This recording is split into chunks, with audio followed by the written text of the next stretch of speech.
Qala an-nabiy sallallahu alaihi wasallam,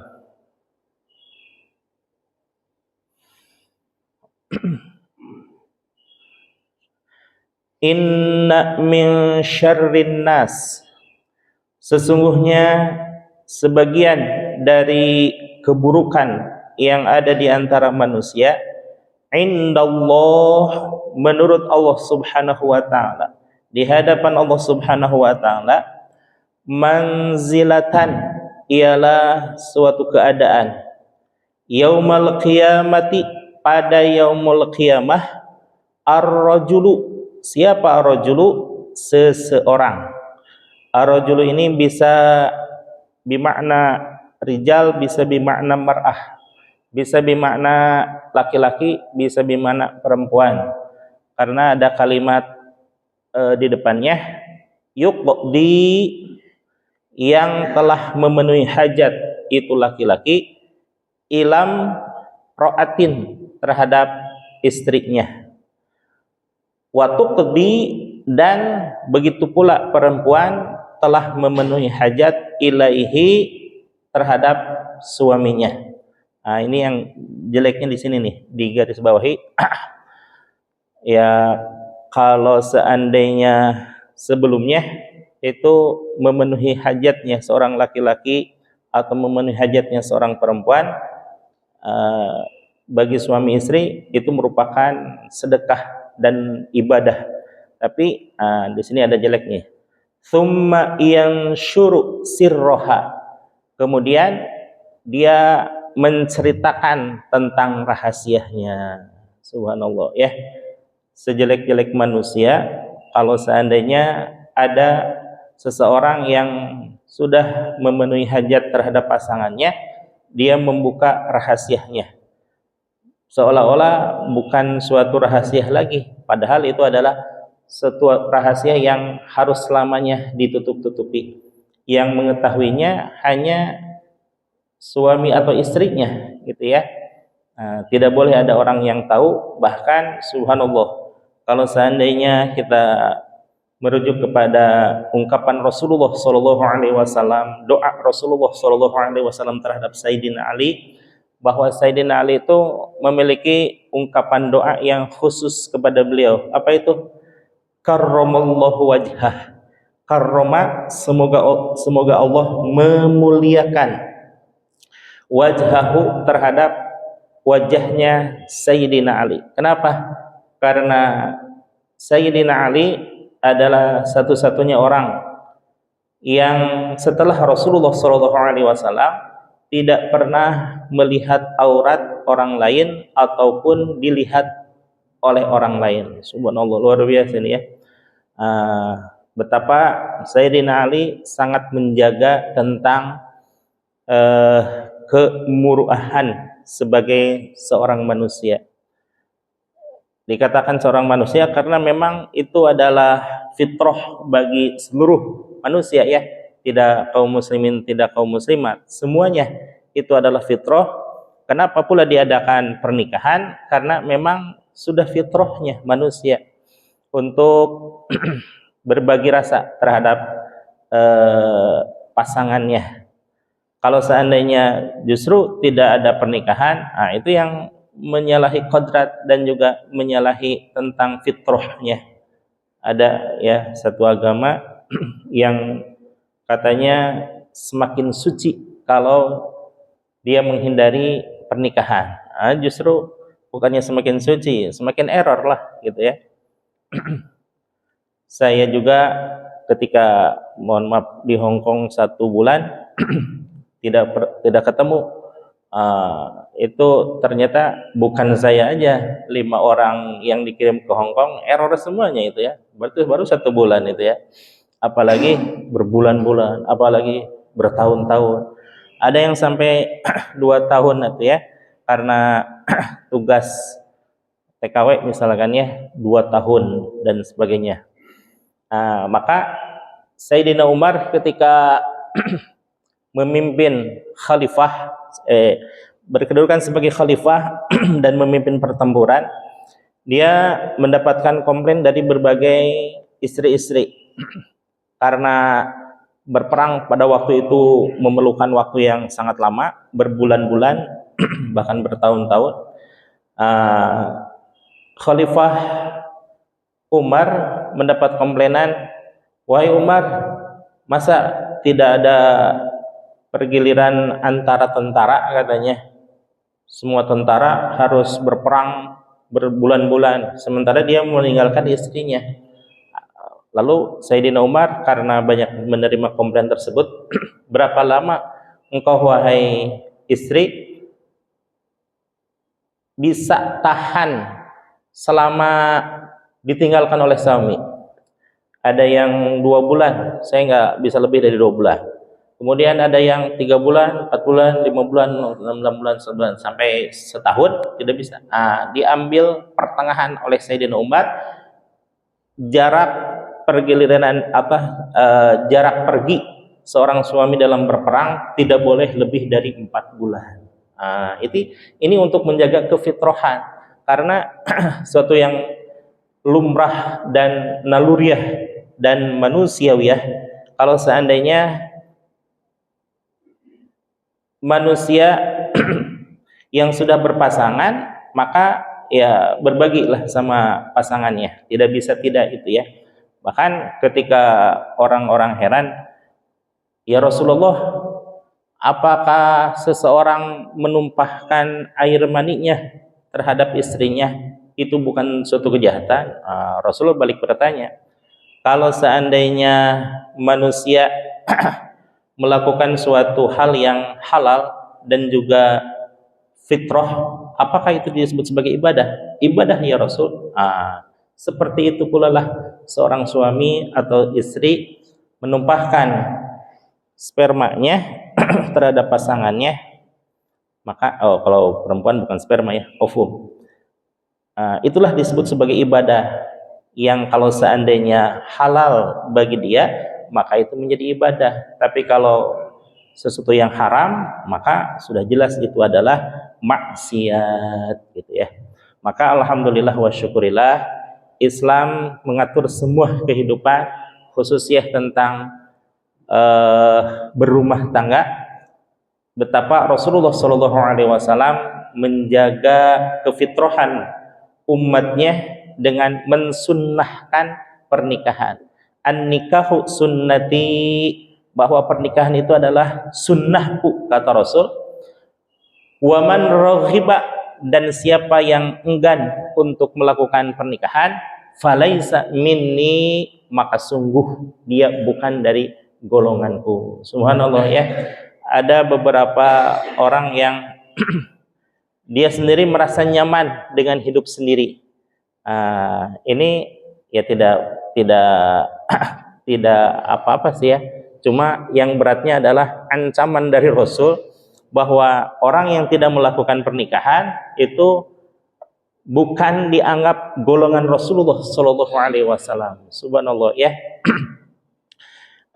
Ini pengecualian ya, pengecualian ulama-ulama yang memang beliau disibukkan dengan ilmu pengetahuan.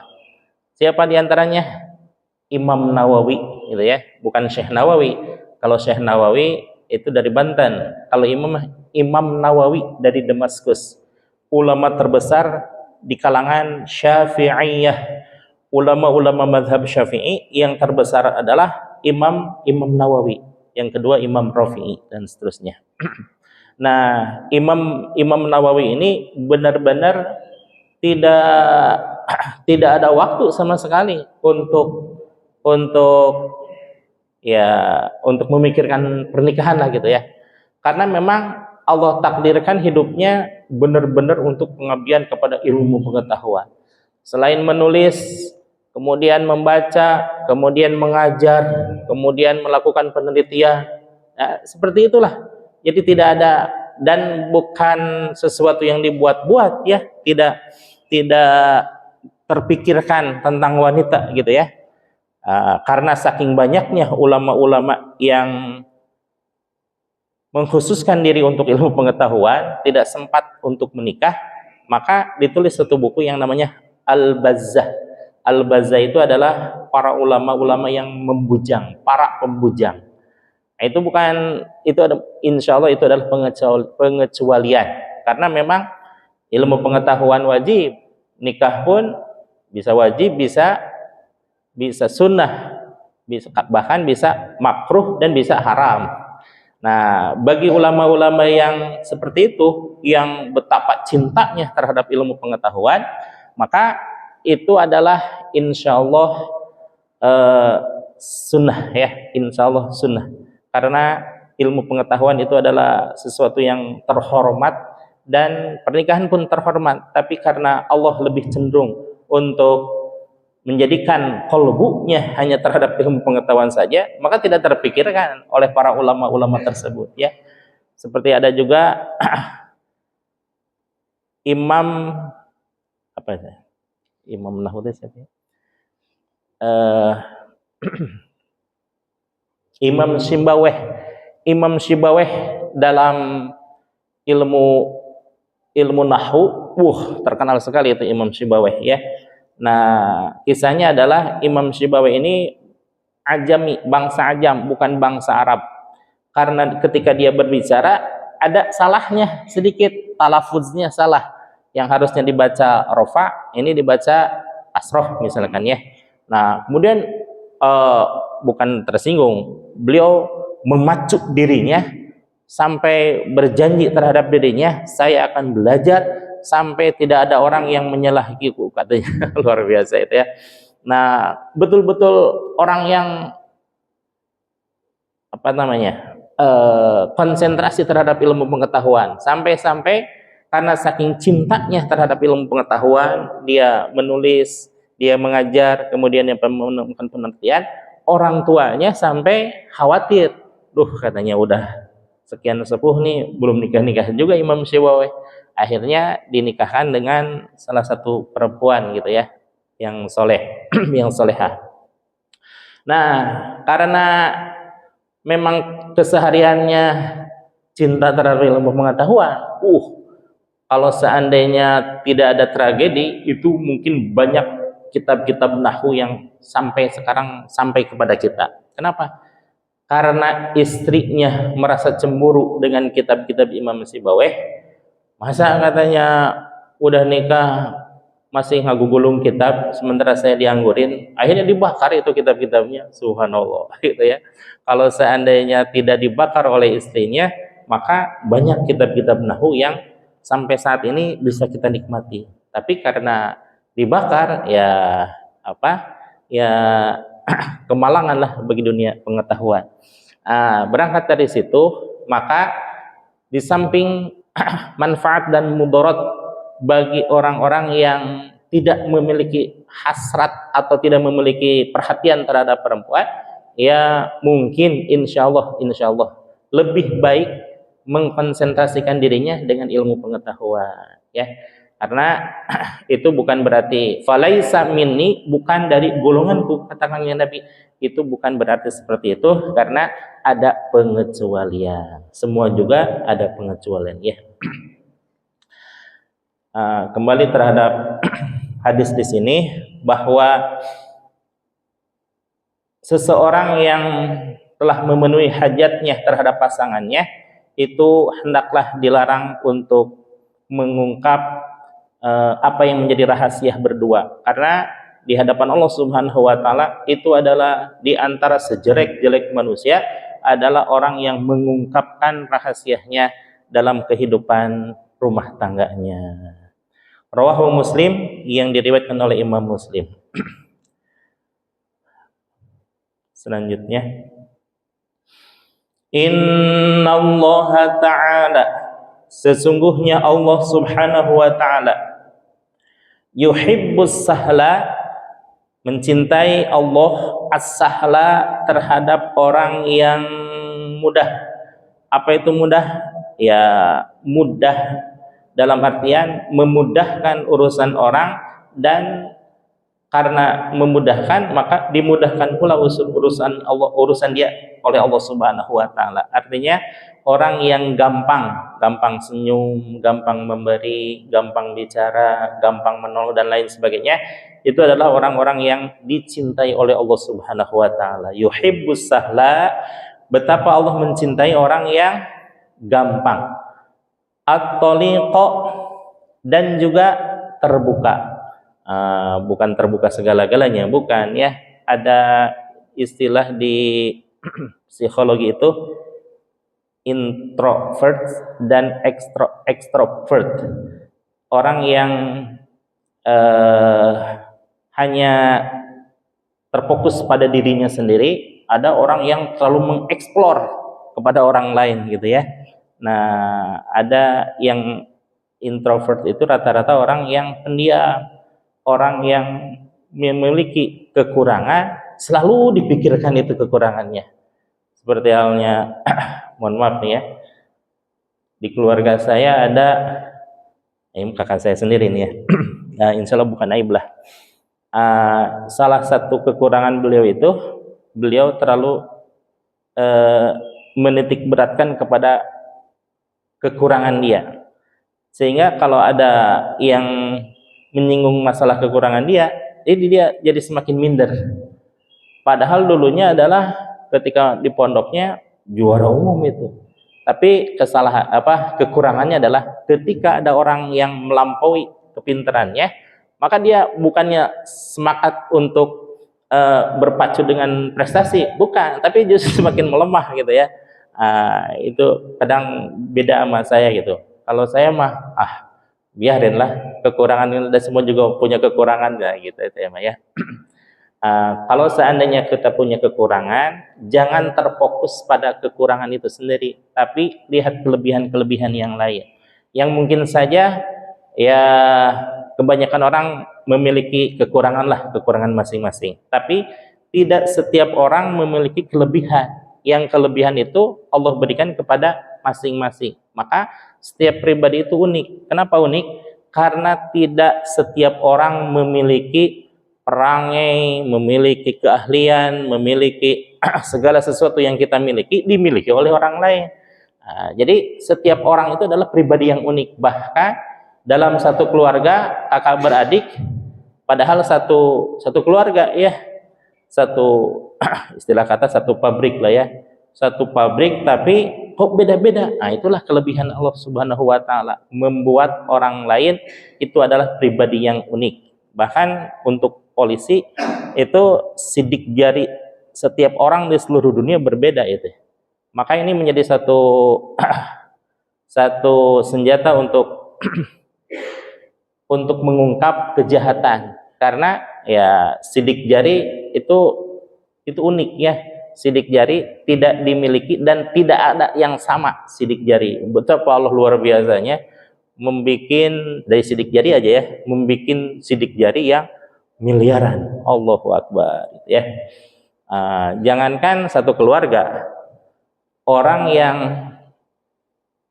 yang kembar saja itu pasti berbeda, entah itu kembar identik atau kembar yang lainnya, maka ada satu sisi yang berbeda, entah itu kesukaannya, walaupun misalkan bajunya diseragamin, pakaiannya diseragamin, potongan rambut diseragamin, tapi tetap aja ada memiliki pribadi yang berbeda. Itulah keunikan yang diberikan oleh Allah Subhanahu wa taala. Jangan pernah kita terfokus pada kekurangan, tapi lebih berfokus pada kelebihan yang Allah berikan kepada kita. Insya Allah kalau kita seandainya berfokus kepada kelebihan, maka senantiasa menjadi pribadi yang bersyukur. Kalau hanya memikirkan kekurangan, kenapa ya saya mah tidak bisa membaca kitab, saya mah tidak bisa ceramah, saya mah tidak bisa begini-begini dan lain sebagainya. Kalau itu mah kekurangan itu mah bisa dipelajari ya. Tapi kalau kekurangan terfokus pada kekurangan itu sendiri, kekurangan itu akan melemahkan diri sendiri. Insya Allah bahwa setiap pribadi diberikan kelebihan oleh Allah masing-masing. Innallaha ta'ala, sesungguhnya Allah Subhanahu wa ta'ala yuhibbus sahla at-taliqa, yang Allah Subhanahu wa ta'ala mencintai orang yang mudah dan juga orang yang terbuka. Ini memang sedikit-sedikit ya hadisnya ya. Bismillahirrahmanirrahim. Selanjutnya, innallaha, Sesungguhnya Allah Subhanahu wa taala yuhibbur rifqa, mencintai orang yang sangat hati-hati, fi amri kullihi, di dalam setiap perkara. Ar-rifqa ini merupakan suatu sifat yang baik. Ar-rifqa kalau melekat di diri Allah Subhanahu wa taala itu maha baik. Ar-rifqa ini adalah hati-hati, hati-hati dalam melangkah, hati-hati dalam berbuat, hati-hati dalam berucap, hati-hati dalam merencanakan sesuatu. Karena secara fisiologi, kalau seandainya seseorang senantiasa berpikir sesuatu, maka itu akan menjadi sebuah rencana. Kalau sudah direncanakan, lama-lama akan terucap rencana itu.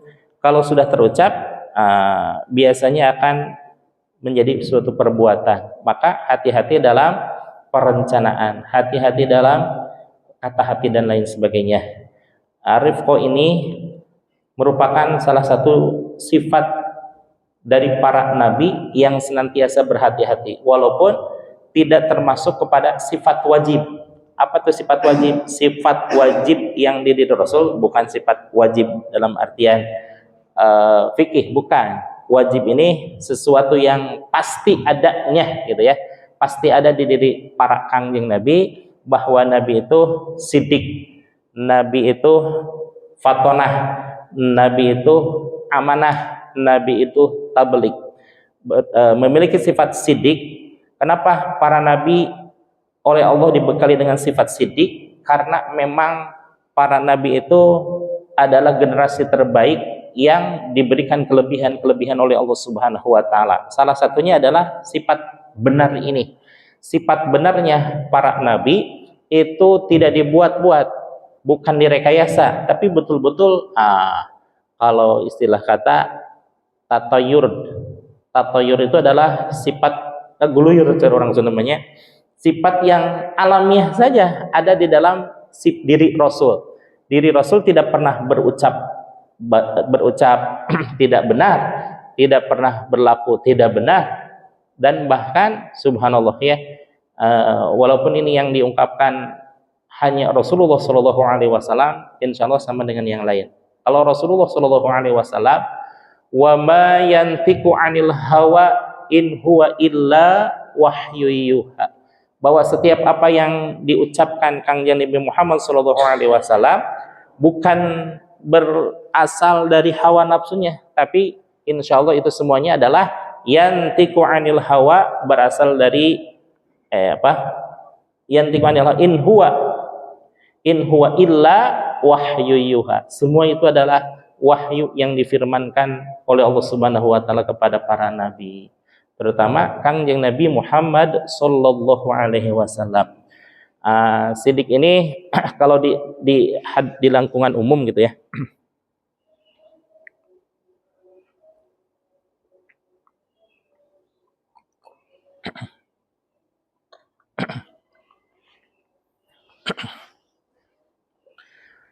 Sidik ini kalau di lingkungan umum selain para nabi dan para rasul itu adalah gelar tertinggi di antara para manusia. Siapa di antaranya? Sayyidina Abu Bakar As-Siddiq. Mohon maaf ya, saya lupa lagi nama aslinya. Karena kadang kita suka lebih tertuju pada kunyahnya. Padahal itu bukan namanya, kunyah. Kunyah itu sebutan ya. Kalau di kita gitu ya, bukan di Sunda ya, di kita nih. Di kita ada seseorang yang memiliki nama Asep, padahal namanya Bapak Ujang misalkan ya, tapi memiliki nama Asep, maka disebutnya Bapak Asep gitu ya. Terus saja itu berlaku dan semuanya hampir sama, mengungkapkan bahwa seseorang itu bagian dari Bapak Ujang itu sendiri, padahal namanya adalah Bapak Ujang, tapi karena memiliki putra yang bernama Asep, maka disebutlah Bapak Asep. Demikian juga Sayyidina Abu Bakar. Sayyidina Abu Bakar itu digelari Abu Bakar karena memiliki bikrun. Bikrun itu adalah gadis yang dinikahi oleh Rasulullah Shallallahu Alaihi Wasallam. Jadi di antara 12 istri-istri Rasulullah Shallallahu Alaihi Wasallam, sebagaimana termaktub di dalam Al-Barzanji, istri Rasul itu semuanya janda. 11 orang itu adalah janda, kecuali Siti Aisyah radhiyallahu anha.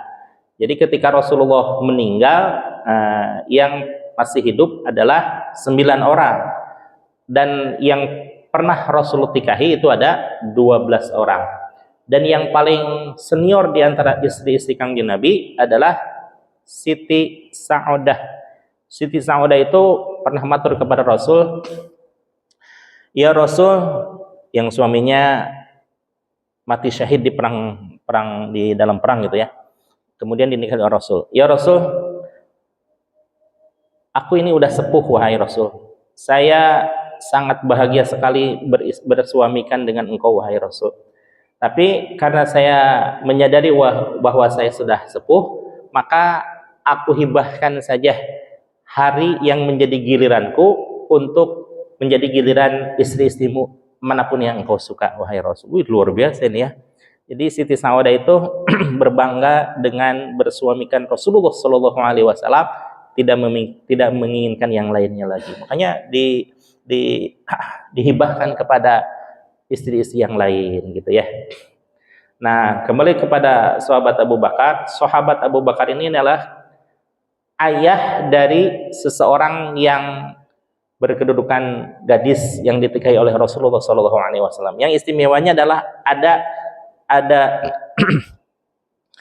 laqab As-Siddiq, gelar As-Siddiq. Apa itu As-Siddiq? Pertama, karena Sayyidina Abu Bakar pagi-pagi sekali mengakui tentang kerasulan Nabi Muhammad SAW, dan yang paling utama adalah As-Siddiq selalu membenarkan apapun yang Rasul ucapkan maupun Rasul perbuat, karena keyakinannya luar biasa. Keyakinannya adalah bahwa Sayyidina Abu Bakar, bahwa Rasulullah SAW tidak pernah berbohong sedikit pun, subhanallah. Dan beliau sangat percaya dengan wa ma yantiqu 'anil hawa in huwa illa wahyu yuha. Makanya itu Rasulullah SAW menggelari beliau sebagai As-Siddiq, yang benar dan selalu membenarkan apapun yang diucapkan dan diperbuat Rasul. Mengenai gelar As-Siddiq ini adalah secara umum, kalau untuk Rasul mah itu udah wajib gitu ya, wajib pasti adanya memiliki gelar Siddiq. Namun di hadapan orang lain, Siddiq ini merupakan gelar yang tertinggi selain Rasulullah selain para nabi dan para rasul. Kenapa? Ada di dalam keterangan bahwa illal anbiya wasiddiqin. Wasiddiqin itu adalah orang-orang yang siddiq, orang-orang yang benar, orang-orang yang selalu menjalankan syariat. As-siddiqin wasyuhada'i wassolihin. Subhanallah ya. Gelar tertinggi seseorang yang di luar para nabi dan para rasul itu adalah as-siddiq. Maka kalau kita mengingat-ingat gitu ya, kita masuknya kemana nih? Kalau nabi sudah jelas bukan. As-siddiq wallahu alam.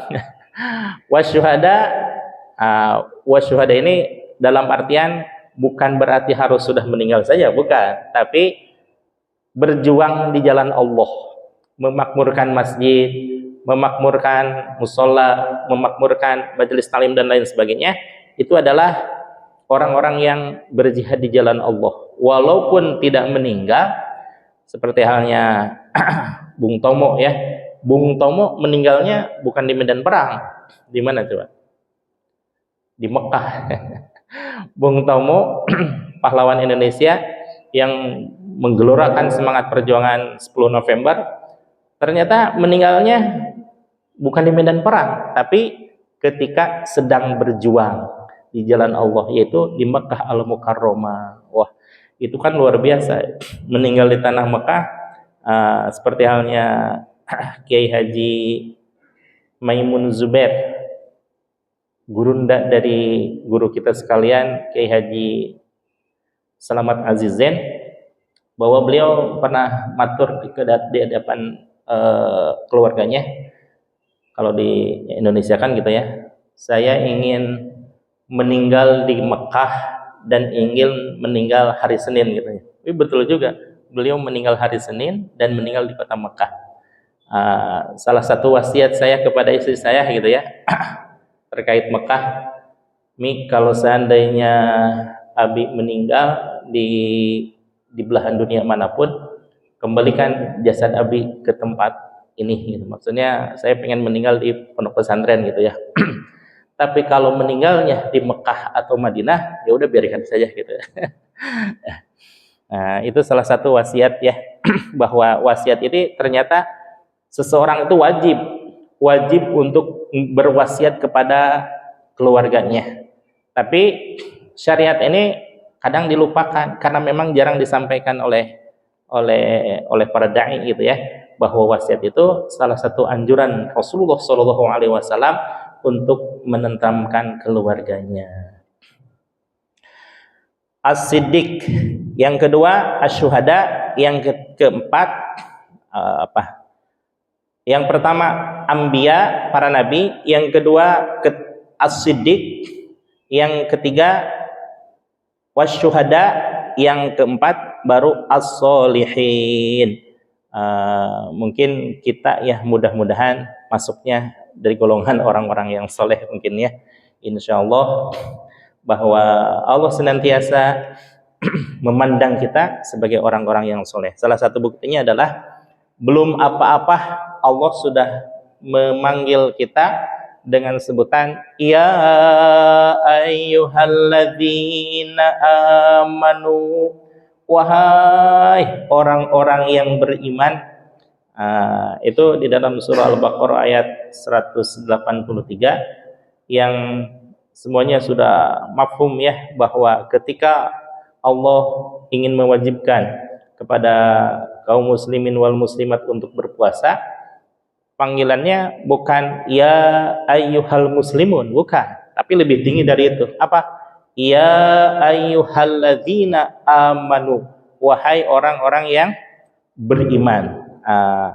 Orang muslim belum tentu beriman, tapi orang beriman sudah pasti itu ya seorang muslim. Allah betapa menganggap kita sebagai orang-orang yang beriman. Maka subhanallah, di samping berbesar hati dengan panggilan Allah Subhanahu wa taala, maka kewajiban kita untuk menjaga kepercayaan Allah. Betulkah kita sebagai orang-orang yang beriman sebagaimana dipanggil oleh Allah Subhanahu wa taala? Minimal kita pertama, ketika di dalam bulan Ramadan kita melaksanakan ibadah bulan Ramadan dengan sepenuh hati, sebagaimana Allah menyatakan bahwa kita adalah orang-orang yang beriman. Maka insya Allah mudah-mudahan kalau dipanggil oleh Allah orang yang beriman, maka dengan sendirinya hati kita akan cenderung untuk menjaga apa yang dia difirmankan oleh Allah Subhanahu wa taala. Kemudian As-Siddiq ini sedikit tentang sifat Sayyidina Abu Bakar As-Siddiq, bahwa Sayyidina Abu Bakar As-Siddiq betapa sangat dimuliakan oleh Allah Subhanahu wa taala. Ya, para sahabat yang lain pun mendapatkan ujian ya, seperti Sayyidina Ali itu ya. Sayyidina Ali kan dikenalnya sebagai kotaknya ilmu pengetahuan, dengan salah satu ungkapan ini hadis ya, tapi sudah digubah oleh Haddad Alwi dalam satu bait syair.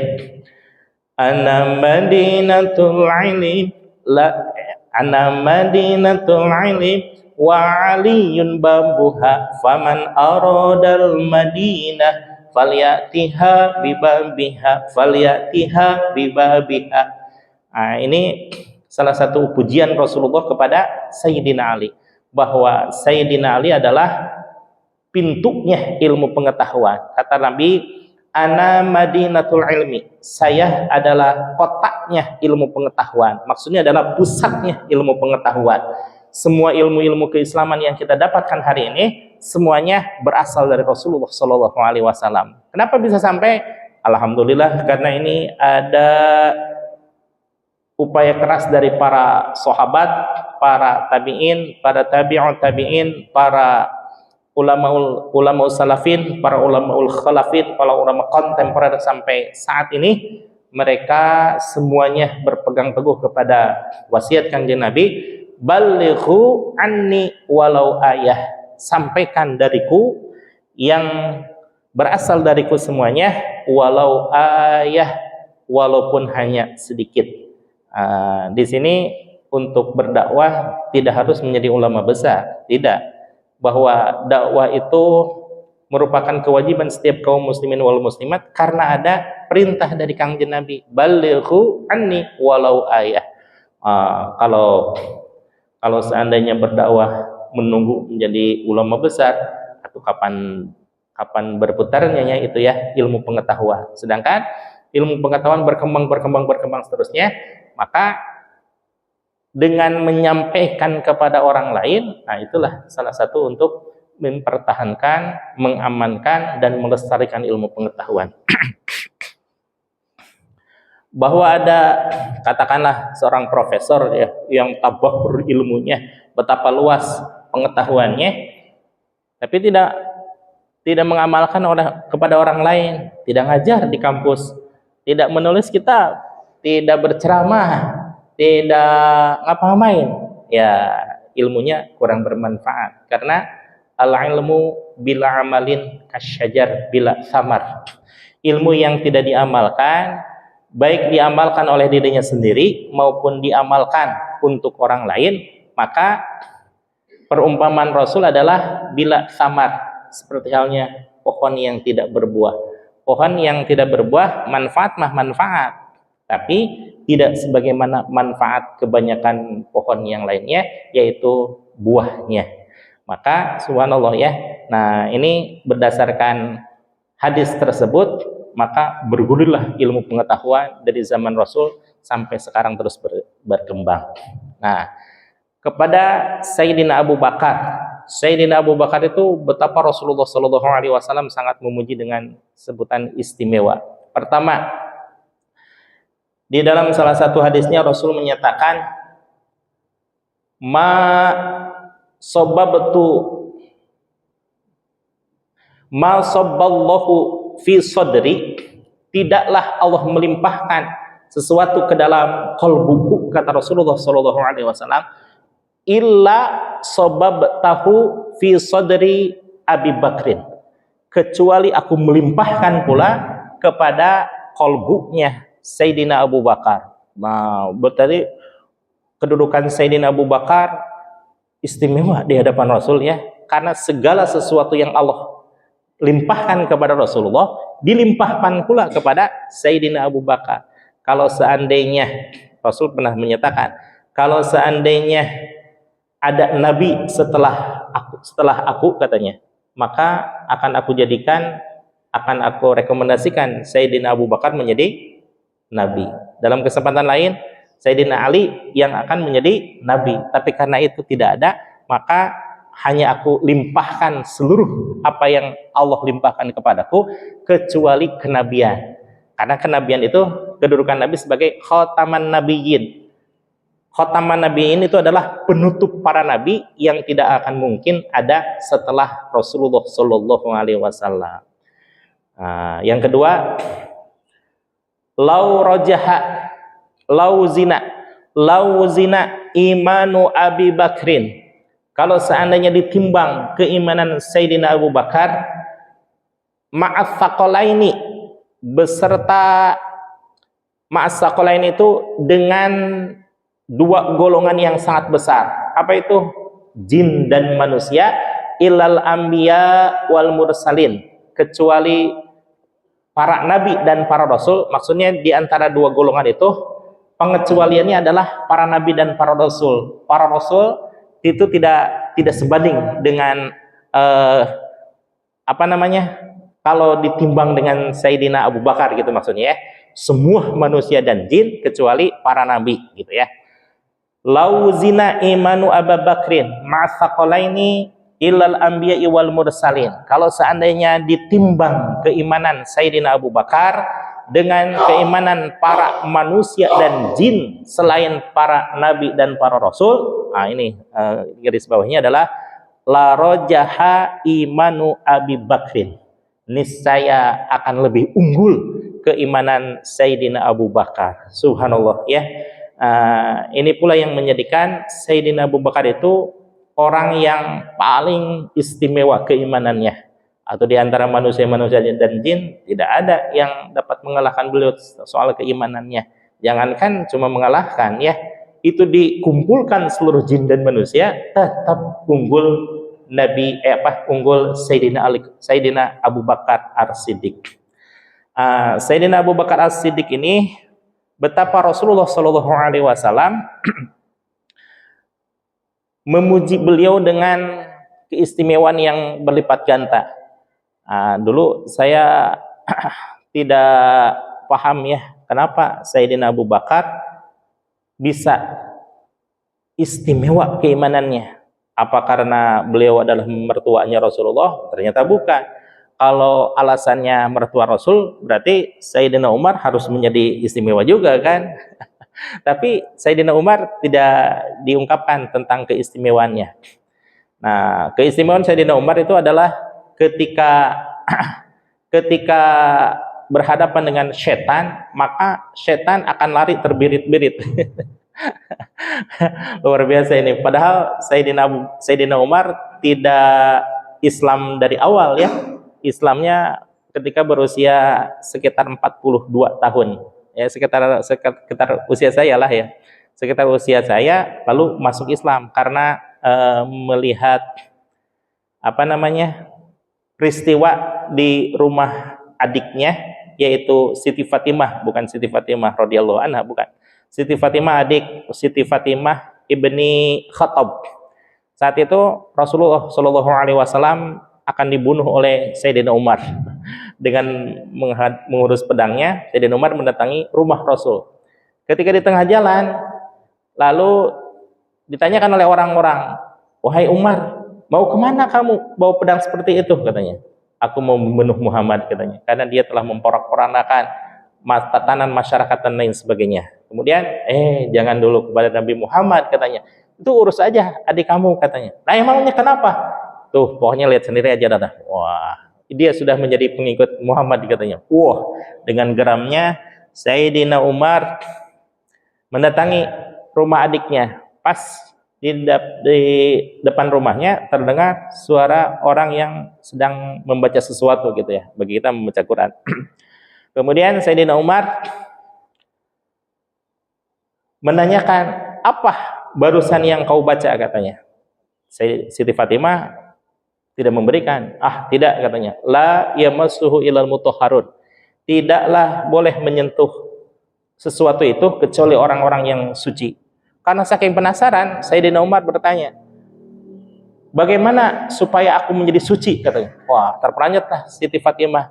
"Kamu harus mandi dulu baru boleh melihat tulisan itu." Wah, ini karena betul-betul dari hati. Sayyidina Umar betul-betul mandi dulu, kemudian melihat. Baru juga dilihat satu ayat ya. Kebetulan ayat yang dibaca adalah surah Toha. Surah Toha ayat 14. Kemudian dibaca oleh beliau karena memang bahasa Arab gitu ya. Innani anallah la ilaha illa ana fa'budni wa aqimis sholata lidzikri. Tertegun itu Sayyidina Umar mulai membacanya gitu. La ilaha illa ana. Tidak ada Tuhan melainkan aku, kata Allah Subhanahu wa taala. Dari situ mulai bergetar. Yang disangka dia banyak Tuhan melalui berhala, melalui Manaf, Uzza, Lata, Hubal, Asif dan lain sebagainya. Ternyata itu bukan Tuhan, katanya. Bahwa satu-satunya Tuhan adalah Allah. La ilaha illa ana fa'budni, maka bersegeralah engkau untuk beribadah kepadaku. Wa aqimis sholata lidzikri, dan dirikanlah salat untuk mengingatku, kata kata Allah Subhanahu wa taala di dalam surah Toha ayat 14. Membaca ayat itu bergetar sehebat-hebatnya. Belum pernah pribadi Sayyidina Umar yang gagah perkasa, rajanya preman, kemudian bergetar sedemikian hebat. Kemudian lalu Sayyidina Umar mengatakan, antarkan aku kepada Rasulullah Shallallahu Alaihi Wasallam, katanya. Mau apa saya, wahai Umar, katanya. Aku mau masuk Islam. Wah, meledak tangis adik-adiknya demi mendengar Sayyidina Umar akan masuk Islam. Lalu diantarlah kepada Rasulullah Shallallahu Alaihi Wasallam, dan betul saja di hadapan Rasulullah Shallallahu Alaihi Wasallam Sayyidina Umar masuk dalam Islam. Subhanallah ya. Nah, yang paling banyak diceritakan karomah-karomahnya justru Sayyidina Umar. Salah satu karomahnya adalah ketika beliau khutbah Jumat ini. Khutbah Jumat, sedangkan beliau berkedudukan sebagai khalifah. Saat itu ke negeri Syam peperangnya. Sayyidina Umar menyatakan di dalam khutbah ini, itu bukit itu. Ternyata pasukannya yang sedang berperang ditolong dengan suara bukit itu. Maksudnya adalah berlindung ke bukit itu, kemudian balik menyerang kepada pasukan kafir. Kemudian ketika kembali pasukan kaum muslimin, ditanyakan oleh orang-orang, bagaimana kiat-kiat kemenangannya? Saya atau kami semuanya mendengar suara khalifah yang menyatakan berlindung di balik bukit itu, kemudian kami berlindung, akhirnya menyerang balik, maka kami menjadi menang. Subhanallah ya. Demikian salah satu di antara para sahabat yang kelebihannya merupakan kelebihan yang dilimpahkan oleh Allah Subhanahu wa taala. Mudah-mudahan kita semuanya bisa meneladani dan menjadikan suri toladan dalam kehidupan masing-masing. Amin. Demikian